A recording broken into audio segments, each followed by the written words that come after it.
Well, I don't know if you guys can hear with the audio processing, but it's raining. I'm sure you can see it on the windows. But this morning, it's 6:30 in the morning, and I was just thinking about some reflective topics I can make during these little drives. And I was thinking about I was working out this morning. I work out. I try to work out every single day. I try to do something every single day, whether it's mobility or strength or zone 2 cardio. And I was just thinking about the role of exercise in anxiety. I think there's two important points that come up in my reviews with patients around the role of anxiety, the role of exercise in managing anxiety. The first is in how being healthy, fit, and strong can improve confidence in the body, which can help. This isn't a complete treatment, but it can help in the lack of confidence that comes with social anxiety and panic disorder and other kind of anxiety disorders. So feeling strong in yourself can help with confidence in yourself. And the second thing is doing exercise is a really good way of sublimating anxious energy. And I think a third weird and wacky thing I want to talk about is maybe related to sublimation, but especially with women, because, by the way, anxiety disorders are twice as common in women as they are in men.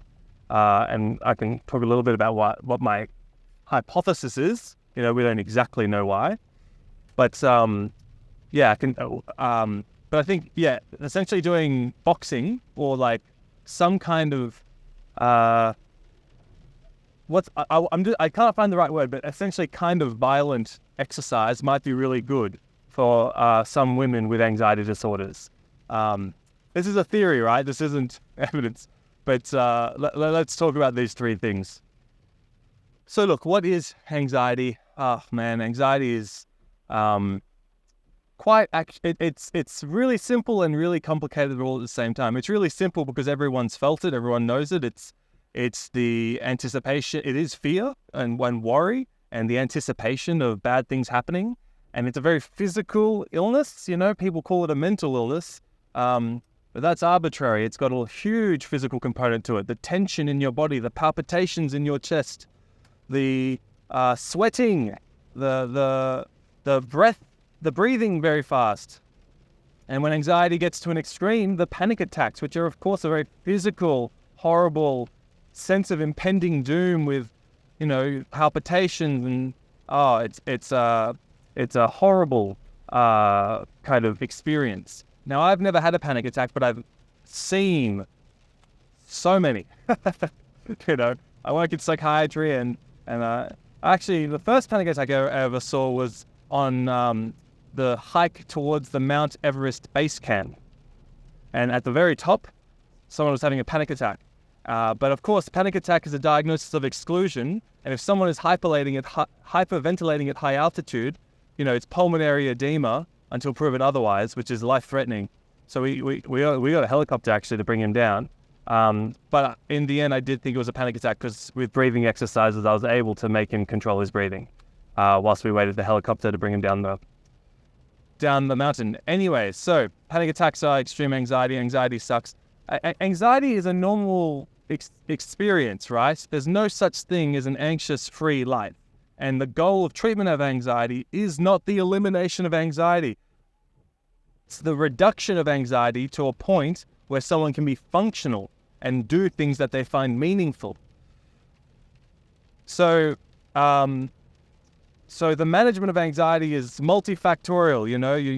The evidence, depending on the severity, the guidelines suggest CBT is the first kind of psychotherapy to try, and medications such as SSRIs, and them together has the best kind of evidence for the best outcomes.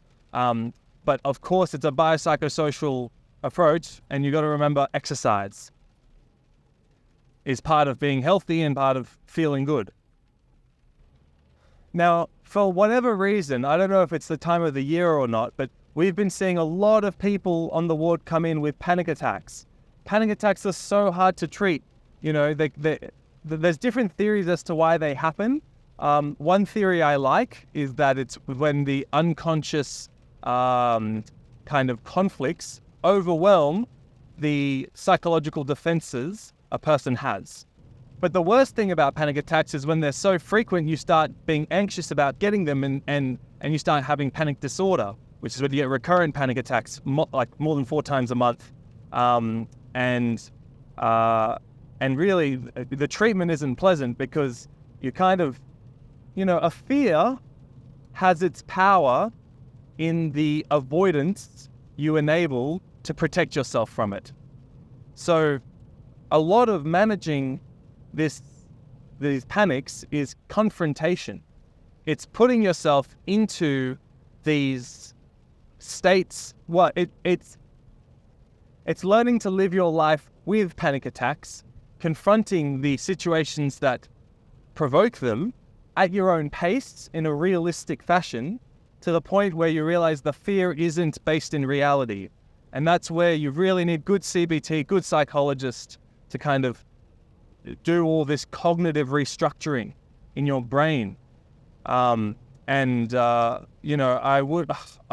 really admire people who do this work, because it's essentially saying you have to endure all this pain in order to survive it.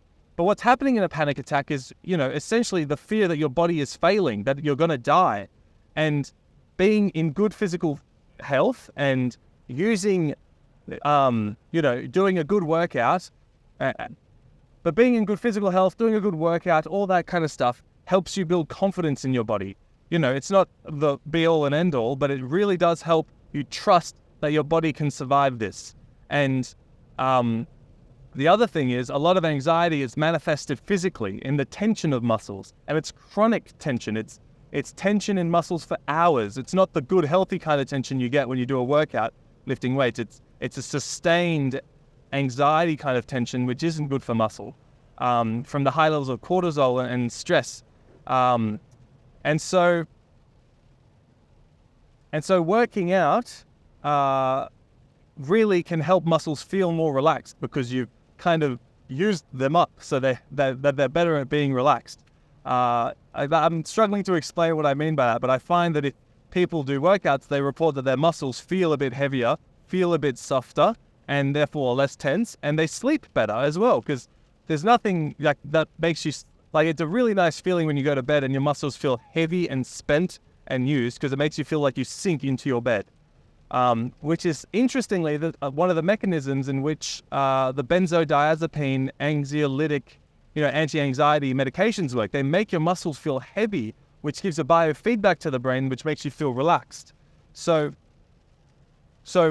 doing a really good workout, especially a strength-based workout, is kind of like taking a benzo in a way, in terms of the effects on your body and the muscle relaxing effects. It also improves your neuromuscular connection, right? Doing strength-based exercises pulls you into your body, which then makes you better at relaxing muscles, because you're more in tune with the muscle fibers, the neuromuscular junctions.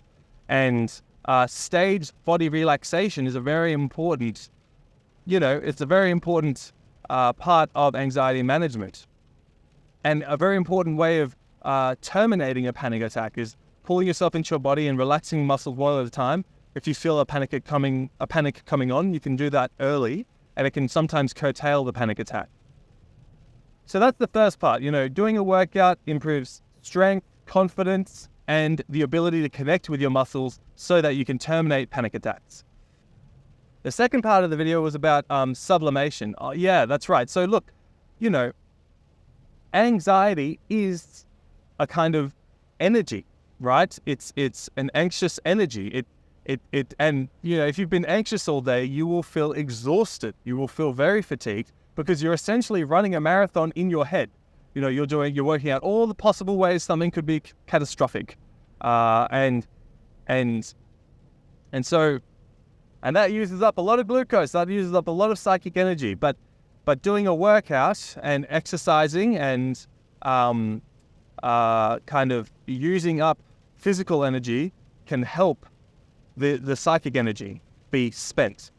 So it's called sublimation. It's a defense mechanism It's called a mature defense mechanism, where you use the unhealthy stress or energy from one thing and you feed it into a healthy form of energy expenditure.